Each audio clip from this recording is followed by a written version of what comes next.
नमस्कार मैत्रिणींनो, नवरात्रीच्या दिवसांमध्ये देवीसाठी नैवेद्य म्हणून आपण दररोज काही ना काही बनवतच असतो। आज आपण पहिला प्रकार बघणार आहोत नैवेद्याचा। यामध्ये आपल्याला अजिबातही म्हणजे 1 मिनिटासाठी सुद्धा गॅस पेटवण्याची अजिबातही गरज नाहीये। गॅस न पेटवताच फक्त 15 मिनिटांमध्ये आपण आज हा नैवेद्य बनवणार आहोत। शिवाय यासाठी अगदी मोजकं साहित्य हवं आहे, जे तुमच्या घरामध्ये आरामात अवेलेबल असणार आहे। ठीक आहे, चला तर मग आता आपण रेसिपीला सुरुवात करूया। सर्वात अगोदर काय करायचं आहे, आपण खोबरं घेणार आहे। मी ताजी खोबऱ्याची वाटी किसून घेतलेली आहे। तुम्हाला हवं असेल तर तुम्ही डेसिकेटेड कोकोनट घेऊ शकता। 1 वाटी खोबऱ्याचा किस, अर्धी वाटी त्यासाठी साखर घ्यायची आहे। यापेक्षा जास्त साखर घ्यायची नाहीये, हवं तर कमी करू शकता। त्याचबरोबर 2 मी वेलच्या घेतलेल्या आहेत, त्याची सालं काढून टाकलेली आहेत। आणि सगळ्यात महत्त्वाचं म्हणजे यामध्ये बर्फीची छान टेस्ट येण्यासाठी आपण वापरणार आहे मिल्क पावडर। 1 वाटी खोबऱ्याचा किस, अर्धी वाटी साखर आणि अर्धीच वाटी यामध्ये फक्त आपण मिल्क पावडर वापरणार आहे। या 3च साहित्यामध्ये आपली बर्फी खूप छान तयार होते। मिक्सरला हे छान फिरवून घ्यायचं आहे। बेसिकली काय, मिक्सरला आपण हे बारीक करायचे, प्लस याचं सगळं मिक्सिंग जे आहे ना ते आपण मिक्सरलाच करून घेणार आहे।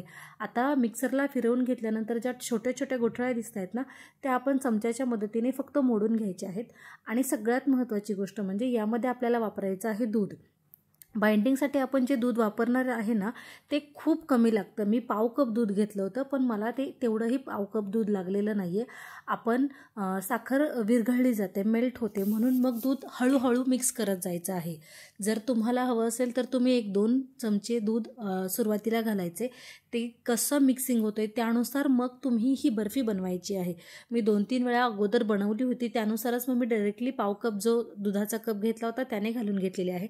तरीसुद्धा यामध्ये थोडीशी जास्त वाटत असेल, पण नंतर जसं जसं खोबरं आपलं दूध एब्झॉर्ब करून घेतं ना, तसं आपली बर्फीचं हे जे टेक्स्चर आहे ते एकदम परफेक्ट होऊन जातं।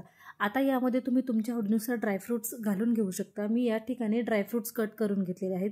काजू, बदाम आणि पिस्ता हे 3 ड्रायफ्रूट मी यामध्ये वापरलेले आहेत। तुम्हाला हवं असेल तर तुम्ही चारोळी, अक्रोड हे पण घालून घेऊ शकता।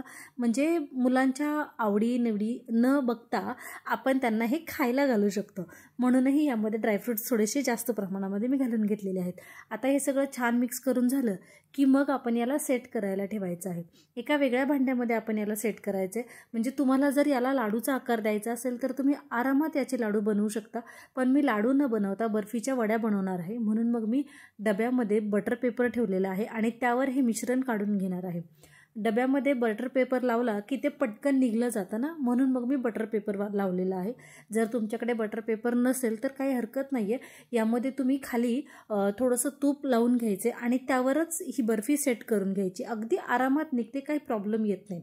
ठीक आहे, आता ही बर्फी तुम्ही उपवासाला आरामात खाऊ शकता। म्हणजे नवरात्रीचे 9 दिवसाचे जे उपवास आहेत ना, त्यामध्ये ही तुम्ही बर्फी आरामात खाऊ शकता, कारण यामध्ये आपण दुसऱ्या कुठल्याही साहित्याचा वापर केलेला नाही आहे। फक्त खोबरं, दुधाची पावडर, दूध आणि साखर या व्यतिरिक्त आपण असं कोणतंही साहित्य वापरलेलं नाही आहे की ते तुम्ही उपवासाला खाऊ शकत नाही।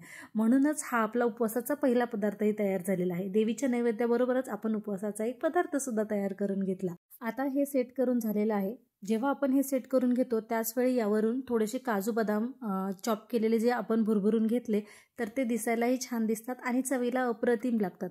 माझ्याकडून बदामाचा एक तुकडा जरा जास्तच मोठा आला होता, मी तो काढून घेतलेला आहे। तुम्ही तुमच्या आवडीनुसार यावर काजू बदाम, पिस्ता याचे काप घालून घेऊ शकता। नसेलच घालायचं तर काहीच हरकत नाही आहे, अगदीच तुम्ही ते असंही ठेवलं तरीसुद्धा आपली बर्फी छानच लागते। पण हे दिसायला कसं जरा छान अट्रॅक्टिव्ह दिसतं ना, म्हणून मग मी यावरून काप घालून घेतलेले आहे ड्रायफ्रूटचे। तुम्हाला जर बर्फी खाण्याची खूप जास्त घाई झाली असेल ना, तर मग तुम्ही हे फ्रीजमध्ये सेट होण्यासाठी ठेवायचे। फक्त 10 मिनिटातच फ्रीजमध्ये हे सेट होऊन जातं। पण जर तुम्हाला फ्रीजमध्ये सेट व्हायला ठेवायचं नसेल तर तुम्ही 1 ते 2 तासासाठी याला सेट व्हायला ठेवायचे, जेणेकरून तुमची बर्फी अगदी परफेक्ट अशी तयार होते। बरं, ही बर्फी तुम्ही तुमच्या आवडीनुसार चौकोनी कापून घेऊ शकता, मी आत्ता जशी कट केलेली आहे तशी, किंवा मग अगदी तुम्हाला हवं असेल तर तुम्ही शंकरपाळीच्या आकारामध्ये सुद्धा ही कट करून घेऊ शकता। अगदीच तुम्हाला ही कट नाहीच करायची किंवा एवढा वेळ वाट नाही बघायची तर तुम्ही त्याचे लाडूसुद्धा आरामात बनवू शकता। हे मी तुम्हाला अगोदरच सांगितलेलं आहे। आजची ही रेसिपी कशी वाटली हे मला कमेंट करून सांगा। जर व्हिडिओ आवडला असेल तर नक्की नक्की लाईक करा, तुमच्या फ्रेंड्स आणि फॅमिलीसोबतही शेअर करा. आणि हो, नैवेद्यासाठी तुम्ही काय बनवणार आहे ना पहिल्या दिवशी हे मला कमेंट करून सांगा. आज मी जे बनवलेले आहे ना बर्फी, ही बर्फी माझी नैवेद्याच्या दिवसापर्यंत काय राहणार नाही आहे. माझ्या लेकीला भरपूर खोबऱ्याची बर्फी आवडते म्हटल्यानंतर ती संपून जाणार आहे. मग मी पहिल्या दिवशी सेम अशाच प्रकारची बर्फी बनवणार आहे. तुमच्यासोबत मी त्याचे पिक्चर्स नक्की शेअर करेन.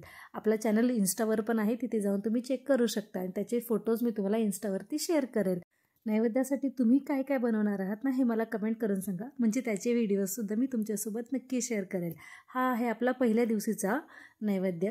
दुसऱ्या दिवशी काय नैवेद्य बनवणार आहे ना हे मी उद्या तुमच्यासोबत संध्याकाळी 7:30 वाजता शेअर करेल.